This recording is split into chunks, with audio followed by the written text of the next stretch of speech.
Salut à tous, Michel Gramusset va nous accompagner. Salut Michel. Bonjour Stéphane. On va tout comprendre. L'entreprise s'appelle Soeman, c'est ça? Oui. Que veut dire Soeman? Alors Soeman, après quelques mois de recherche, quand on s'est dit on va trouver un nom quand même pour porter un peu la solution, on a fini par trouver Soeman qui veut dire solution de e-management. Bon, c'était une manière de dire que voilà, on est dans le numérique, on fait du management dans le numérique, donc on fait de la transition digitale dans le numérique. Alors, il y a quelque chose, donc CRM, Oui. gestion de la relation fournisseur, etc. Oui. Moi, il y a quelque chose qui me fascine toujours avec des entrepreneurs comme toi. Oui. C'est qu'on a des énormes machines de guerre, même certaines sont françaises d'ailleurs, qui sont sur ce secteur-là. Oui, exactement. Comment est-ce qu'on fait la différence? Un, comment est-ce qu'on fait la différence? Deux, comment est-ce qu'on arrive à vendre cette différence aux clients? Oui, c'est une vraie difficulté. Il y a deux types d'acteurs. Il y a les acteurs, on va dire, les majors. Hein. Ils sont aux États-Unis principalement, Salesforce, Microsoft Dynamics, SAP, enfin bon, les gros systèmes qui, eux, s'appuient pour déployer leurs solutions sur les secteurs d'activité sur lesquels nous sommes, par exemple les PME, ETI, mid-market. Et le CRM de Salesforce, pour le coup, il inonde le marché. Oui, il inonde. Alors évidemment, les nombres d'utilisateurs sont très importants sur Salesforce, mais il faut bien penser que ces gros systèmes ont été conçus, donc l'ADN de ces gros systèmes, c'est pour adresser des très grosses entreprises. C'est pas le même sujet quand on adresse des PME, ETI. Donc nous, on a fait une roadmap de nos solutions adaptées au monde du mid-market. Donc ça crée, si vous voulez, des différences, notamment dans le process d'intégration, qui doit être aligné sur les bonnes pratiques d'organisation de l'entreprise, qui doivent être adaptées, y compris en délai d'intégration. Parce que la problématique des gros systèmes, c'est que c'est long à intégrer. Et puis, alors, petite anecdote, là, il y a 2 jours, et à mon avis, on est exactement dans le truc. Un gars recherchait son client de Saint-Gobain dans Salesforce. Il ne le trouvait pas. Pourquoi? Parce que pour Salesforce, c'est compagnie de Saint-Gobain. Et ça ne peut pas être autre chose que compagnie de Saint-Gobain. C'est ce genre d'exemple-là, j'imagine, sur lequel toi, tu peux apporter une différence? Alors, on a apporté énormément. Alors, c'est exactement ça. Soeman se résume à un moteur de recherche intelligent. Ça veut dire qu'on a supprimé la recherche dans les menus de l'application. On est tout intuitif via un moteur de recherche. Donc, l'idée principale, c'est que 80% des usages de qui que ce soit de l'entreprise, du PDG au commercial, quelqu'un de bureau d'études, des ressources humaines, de la production, de la qualité, va pouvoir chercher, trouver, agir. En fait, un système d'information, c'est un système d'aide à la résolution de problèmes en permanence. Bien sûr. Donc tu cherches, tu trouves, tu agis.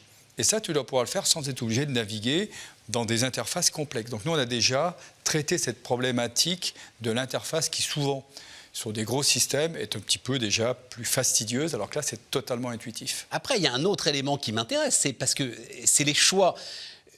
Je regarde, alors je parle sous ton contrôle évidemment, hein, donc CRM, gestion de relations fournisseurs, ok, hein, mais à côté de ça, des éléments RH. C'est-à-dire, plateforme de collaboration entre les employés, c'est tout ça dans le même système ou c'est des briques que tu proposes et comment tu as fait tes choix de briques, justement? Alors, ça part d'un constat que dans le mid-market, les PME, les ETI, elles ont tout un système de gestion, donc un ERP, typé gestion. L'ADN d'un outil, d'un ERP, c'est la gestion. Absolument. Nous, on est dans le pendant, mais de la collaboration. Et en définitive, pour les grands services de l'entreprise, du système de pilotage, la direction générale, le commerce, la conception, le bureau d'études, la R&D, même la production, la qualité, les fournisseurs, les services supports, les RH, ils sont très peu adressés par les solutions de ERP. Donc eux, qu'est-ce qu'ils ont pour travailler?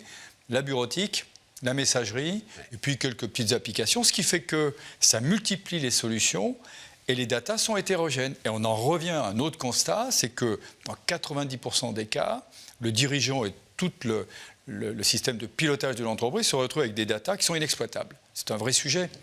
Alors, c'est un vrai sujet, c'est un double sujet.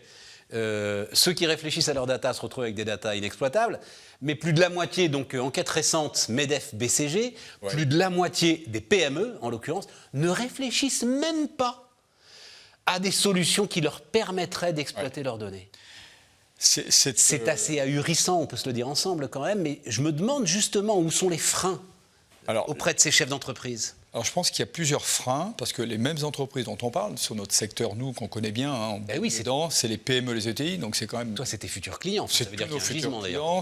Oui, mais clairement, bien sûr, nous, on a anticipé un petit peu cette transition. Enfin, moi, je venais de l'industrie auparavant, et je vivais cette difficulté d'avoir accès aux données. Donc je me disais bien, si demain tu crées une entreprise, ce sera forcément dans un numérique qui apportera de la valeur au mid-market pour que justement les équipes de pilotage d'entreprise, qui ne sont pas énormes dans les PME ETI, disposent de toute la capacité de prendre des décisions éclairées parce qu'elles doivent se retourner rapidement. En plus, en ce moment, on est dans des sujets de retournement incroyables de toutes les pans de l'entreprise. Tout à fait. Et celles qui ont des vrais gisements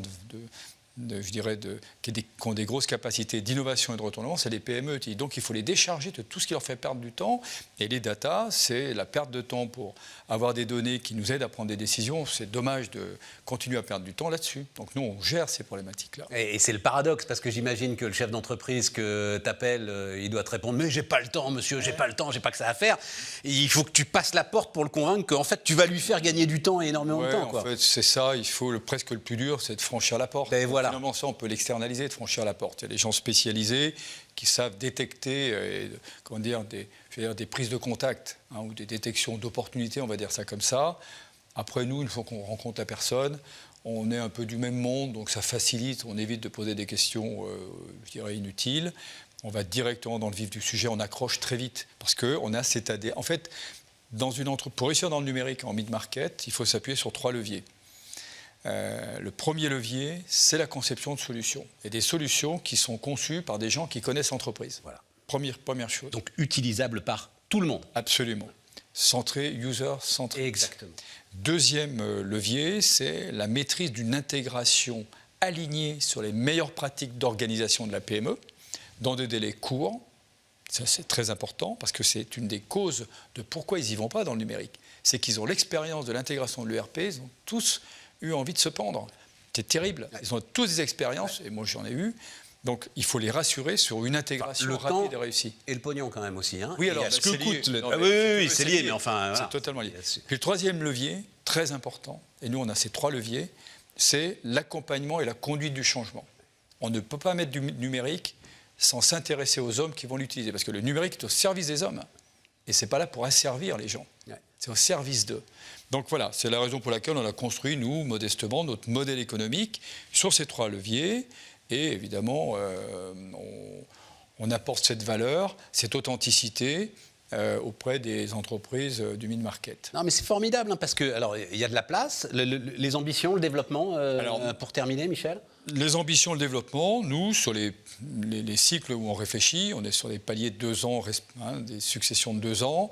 Donc, dans l'horizon des 24 prochains mois, beaucoup d'innovations pour encore apporter plus de valeur au mid-market, étant, nous, un acteur de référence en France pour aider la transition numérique des PME ETI, voilà, d'être un des leaders, un des 2-3 premiers dans ce domaine-là, pour avoir, donc, en étant indépendant, donc avoir quand même une grande capacité d'innovation par cette indépendance. Voilà. T'es en train de refaire Cégide, quoi. On verra.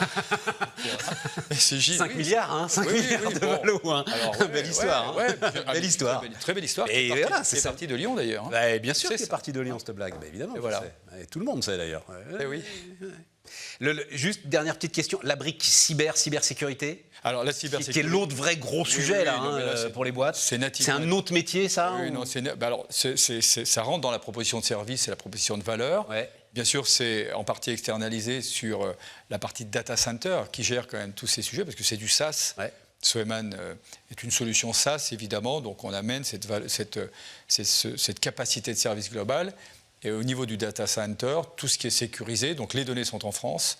Nous, on a évidemment mis des options très fortes aussi sur l'éco-responsabilité de la data. Il faut y penser, on y a pensé, nous, il y a une dizaine d'années. Donc nous, on est sur des éco-centers qui permettent de délivrer des services dans des conditions, je dirais, très raisonnables sur le plan de l'énergie. Soeman, donc, Michel Gramusset, qui nous accompagnait sur Bismart.